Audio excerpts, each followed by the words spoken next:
जय श्री राधे। सभी संस्कृत मित्रों को डॉक्टर देवेंद्र का नमस्कार।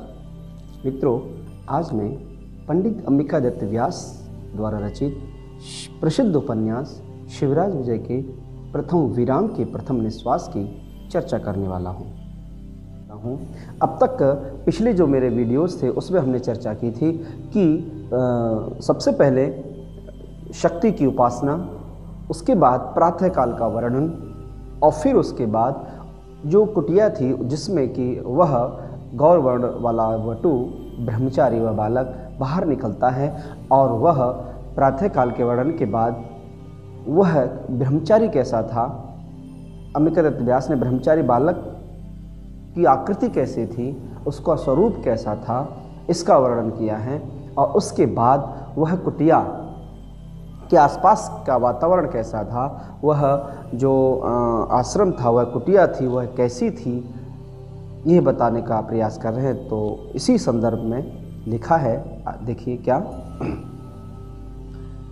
कदली दल कुंजायतस्यै तत्कुटीरस्य समन्तात् पुष्पवाटिका पूर्वतः परम पवित्र पानीयम परः सहस्रम पुंडरीक पटल परिलसितम पतत्रिकुलकूजितम पूजितम पयः पूरितम सर आसीत्।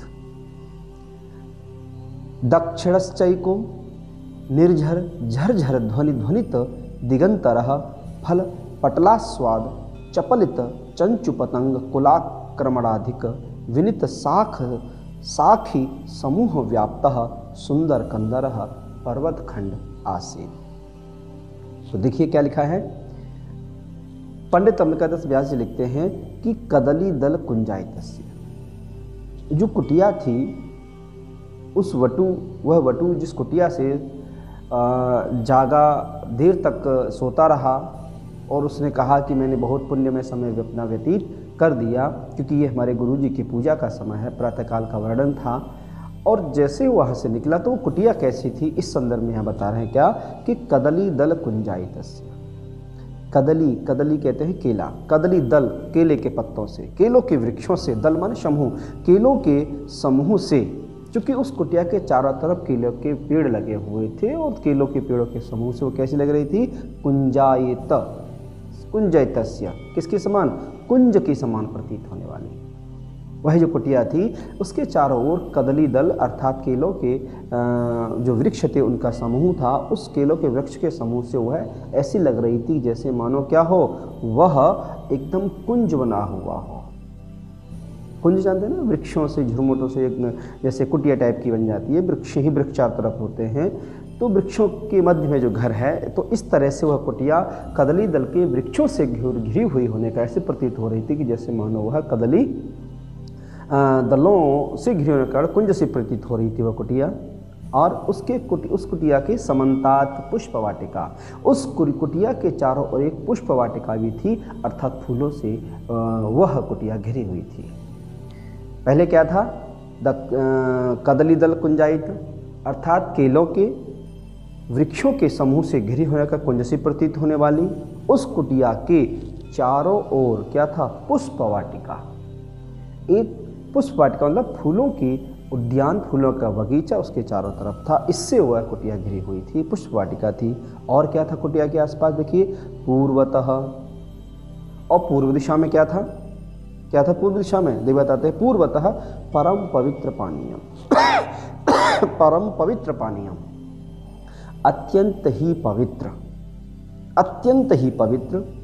परम पवित्र अर्थात अत्यंत ही पवित्र पानीयम, पीने योग्य, अत्यंत ही पवित्र पीने योग्य, परः सहस्र पुंडरीकः, इसमें क्या था, सहस्र पुंडरीकः अर्थात सहस्र हजारों अर्थात बहुत संख्या में, सैकड़ों की संख्या में क्या था, पुंडरीकाणाम, पुंडरीक पटलम परिलसितम।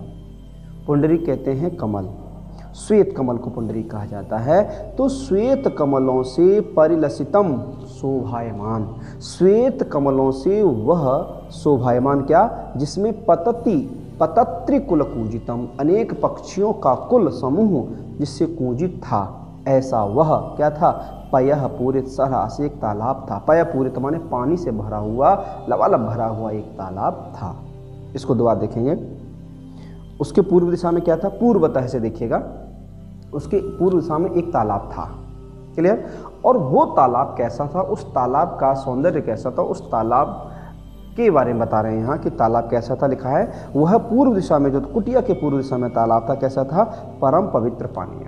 वो तालाब कैसा? अत्यंत ही पवित्र और पीने योग्य पानी जिसमें था। पवित्र पवित्र पानीयम अर्थात पीने योग्य पानी जिसमें था। और जो तालाब कैसा था? पर सहस्र पुंडरीक, जिसमें सैकड़ों हजारों की संख्या में पुंडरीक श्वेत कमल जिसमें थे, विकसित थे, और उन कमलों से वह परिलसितम शोभायमान था। पतत्र कुल पूजितम, और जिसमें जबकि कमल थे, शोभायमान थे और वो सुगंधित भी थे, तो उसमें क्या था? पतत्र कुल पूजितम। पतत्री अर्थात पक्षियों के कुल माने समूह, पक्षियों के समूह से वह पूजित था, अर्थात पक्षियों के समूह उस पर कुंजन कर रहा था। ऐसा वह तालाब, पयः माने पयः पूरितम, एकदम जल से भरा हुआ वह तालाब था। किस दिशा में था वह तालाब? यानी कि वह कुटिया के पूर्व दिशा में वह तालाब था। ठीक, आगे लिखा है। और दक्षिण दिशा में क्या था? ये तो पूर्व दिशा की बात हो गई। दक्षिण दिशा में क्या लिखा है? दक्षिणश्चेको निर्झर झरझर ध्वनि ध्वनित दिगंतर। दक्षिण दिशा में दक्षिण से को निर्झर, दक्षिण दिशा में निर्झर यानी झरना था। दक्षिण दिशा में, पूर्व दिशा में तालाब जिसमें पुंडरीक थे, श्वेत कमल थे, सैकड़ों पुंडरीकों, हजार पुंडरीकों के समूह से व्याप्त, जिसमें पक्षी चहचहा रहे थे। दूसरी तरफ दक्षिण दिशा में दक्षिण से को निर्झर झरझर ध्वनि, दक्षिण दिशा में एक झरना जो झरझर ध्वनि था, जो झरझर की ध्वनि से ध्वनित अर्थात ध्वनित हो रहा था, गुंजायमान हो रहा था, गूंज रहा था दक्षिण दिशा में। और क्या लिखा है? दिगंतर, दूर दूर तक जिसकी ध्वनि जा रही थी। फल पटला स्वाद चपलित संचुरा कुलास होकर बिनत साक समूह। और भी क्या था? एक गुफा भी थी वहाँ। कैसी गुफा थी? क्या लिखा है? पटला फल पटला स्वाद अर्थात फलों के समूह से युक्त स्वाद, उन फलों के स्वाद को खाने के कारण चपलित चंचु पतंग है, चंचल चोंच वाले जो पतंग कुल है, जो पतंग अर्थात पक्षियों का जो कुल था, वो बार बार उन वृक्षों पर जा रहे थे। जो फल से लदे हुए वृक्ष थे उन पर वो बार बार जा रहे थे, आस्वाद ले रहे थे। और ऐसे चपलित चंचु पतंग, ऐसे चंचल चोंच वाले पक्षियों के कुल माने समूह, ऐसे पक्षियों के कुलों के समूह के द्वारा आक्रमणाधिकम, बार बार आना जाना। एक साथ पक्षी तो बैठ जाते थे, एक साथ उड़ जाते थे, खाते थे। तो कहता है कि इस प्रकार बार बार आक्रमणात्मक बार बार आने से क्या हो रहा था? विनत शाख समूह, वह शाखाओं का समूह जो झुक गया था, विनत माने झुक गया था, ऐसे शाख समूह से व्याप्त सुंदर कंदरहा, एक सुंदर एक गुफा थी।